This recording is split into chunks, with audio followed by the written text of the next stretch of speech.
उत्तराखंड राज्य के अंदर जिस दिन से पंचायतों के चुनाव की प्रक्रिया प्रारंभ हुई, उस दिन से चुनाव प्रक्रिया में सरकार द्वारा लगातार भ्रष्टाचार करते हुए आरक्षण से भी छेड़छाड़ करने का काम किया गया। और जब आरक्षण से छेड़छाड़ हुई तो उत्तराखंड के लोग न्यायालय में भी गए हैं।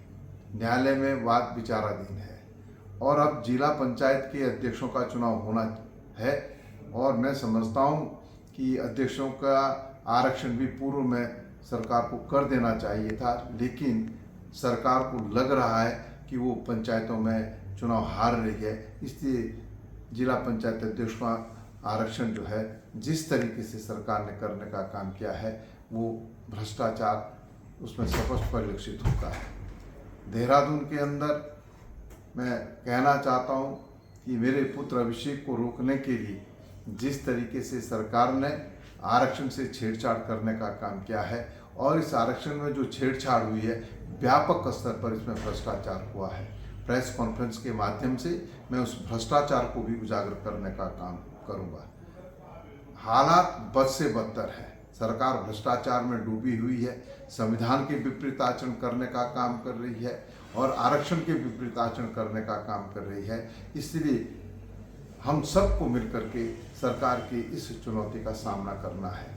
मैं आपसे ये भी निवेदन करना चाहता हूँ कि कांग्रेस के कार्यकर्ताओं को हताश और निराश होने की आवश्यकता नहीं, क्योंकि जो पंचायतों का चुनाव हुआ है पूरे प्रदेश के अंदर, इस पूरे प्रदेश के अंदर जो है कांग्रेस को पूरा समर्थन उत्तराखंड के लोगों ने दिया है।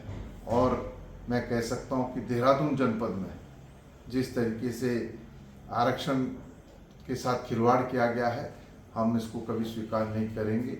हम इस पर आपत्ति भी व्यक्त करेंगे और आपत्ति व्यक्त करने के साथ साथ हम न्यायालय में भी चुनौती देने का काम करेंगे।